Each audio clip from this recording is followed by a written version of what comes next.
Občianske združenie Ex Libris ad Personam venovalo 1. marcové nedeľné popoludnie všetkým ženám, ktoré sa chceli potešiť dobrou hudbou a umeleckým slovom. Druhý ročník podujatia niesol názov Vám ženám a bol pripravený pri príležitosti Medzinárodného dňa žien.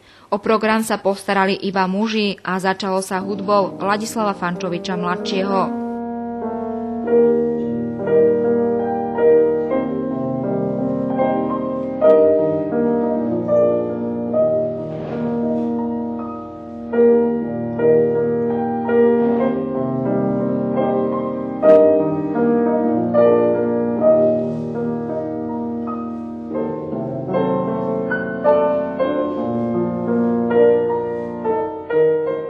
Ako ste vyberali skladby pre dnešné popoludne?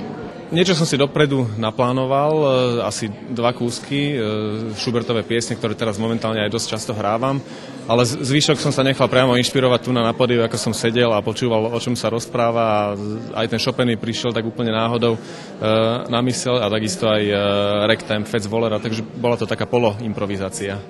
Ako sme sa dozvedeli, vy ste sa vlastne v predchádzajúcom roku oženili. Aký je to rozdiel kráčať teda životom už so ženou, nie sám?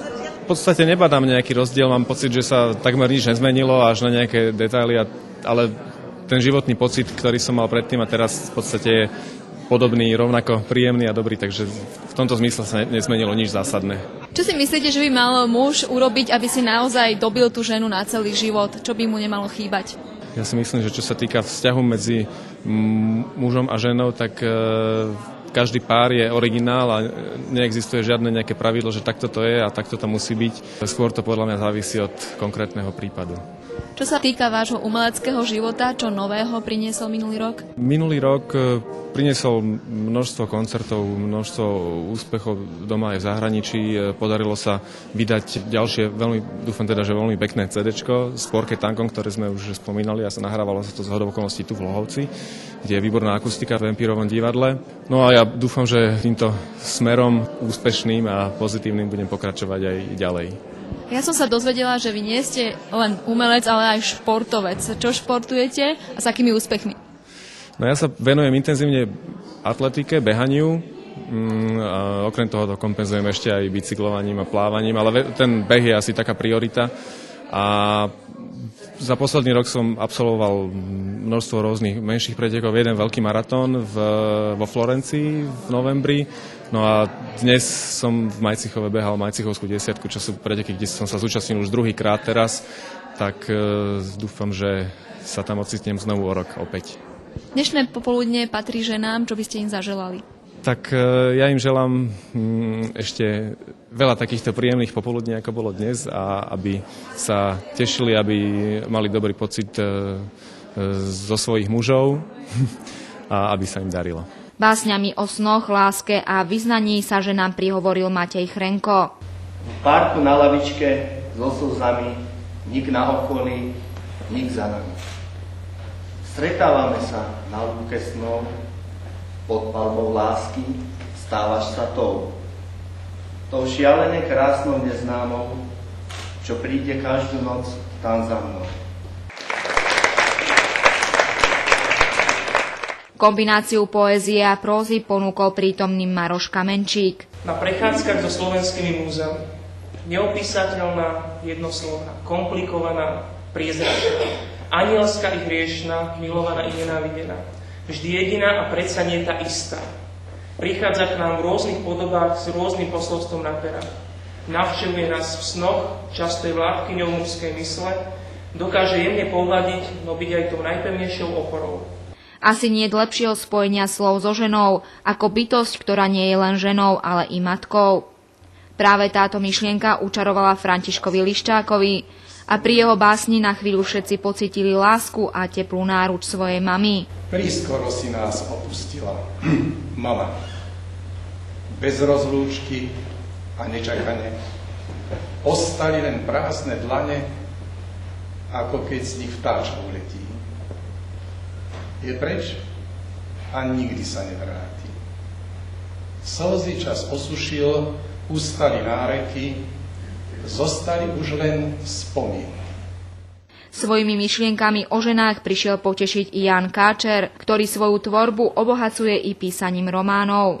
Aj naša pravá tega už prvý deň oslav sviatku žien v raji mala nedorozumenie s Adamom.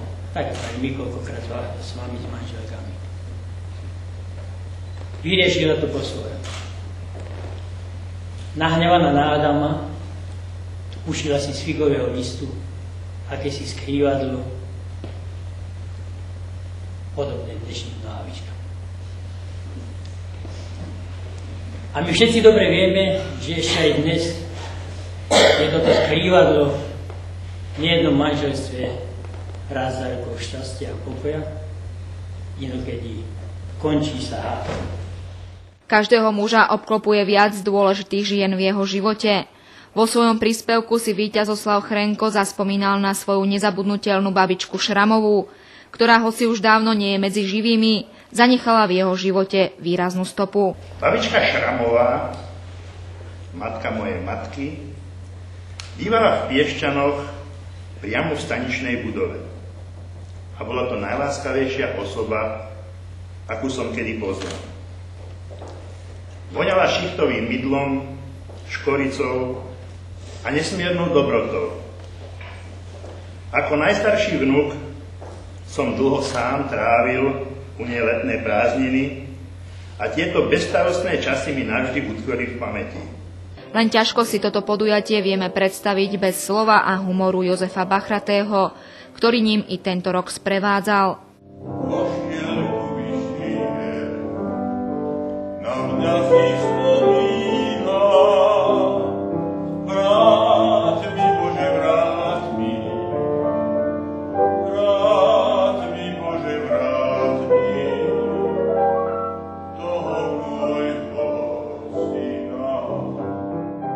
Prečo si myslíte, že Medzinárodný deň žien je dobré ešte oslavovať a tradovať? Myslím si to preto, že sme zatiaľ v tejto našej modernej dobe podľa mňa nič lepšieho zatiaľ nevymysleli. Valentín nie je celkom slovanský zvyk. Valentín je implantovaný zo zahraničia a myslím si, že naše ženy si zvykli na Medzinárodný deň žien. A keď to očistíme od tie prívlastky nevhodné, ktoré sa sem tam objavili, myslím si, že tu nejde o politiku, ale ide o úctu k ženám a pochvalu tých žien, ktoré mali pred 100 rokmi odvahu začať bojovať za svoje práva. A myslím si, ešte stále je taká doba, že tie ženy nemajú stále tie práva, ktoré by si zaslúžili a preto si myslím, že úctu k ním prejavíme tým, že si to pripomenieme toho 8. marca alebo blízko dátumu. Ako vy osobne vnímate ženu? Žena je podľa môjho názoru jedna z najkrajších vecí na svete. Bez ohľadu na to, či je malička, keď sa narodila, alebo či si ju zalúbime v svojej mladosti, alebo keď je matkou, alebo keď je starou matkou. Ja si myslím, že ako držiteľku ľudstva, ako držiteľku rodu, ale ako najcitlivejšiu osobu, ktorá vôbec nám dáva pre budúcnosť cit, dáva nám takú atmosféru pohody, pokoja a tak sa treba na ňu pozerať. Dnešné popoludne bolo teda venované všetkým ženám. Čo by ste im ešte vy zaželali?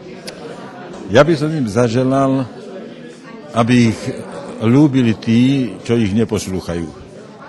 To sme my chlapi, lebo sme im narobili kopu všelijakých nepríjemností pri našich povahách, pri našich robotách a ja ich chcem zaželať, aby ich ľúbili manželia, aby ich ľúbili deti, vnúčatá. Skrátka, aby sa cítili medzi nami chlapmi tak dobre, ako sa my cítime pri nich, pri ženách.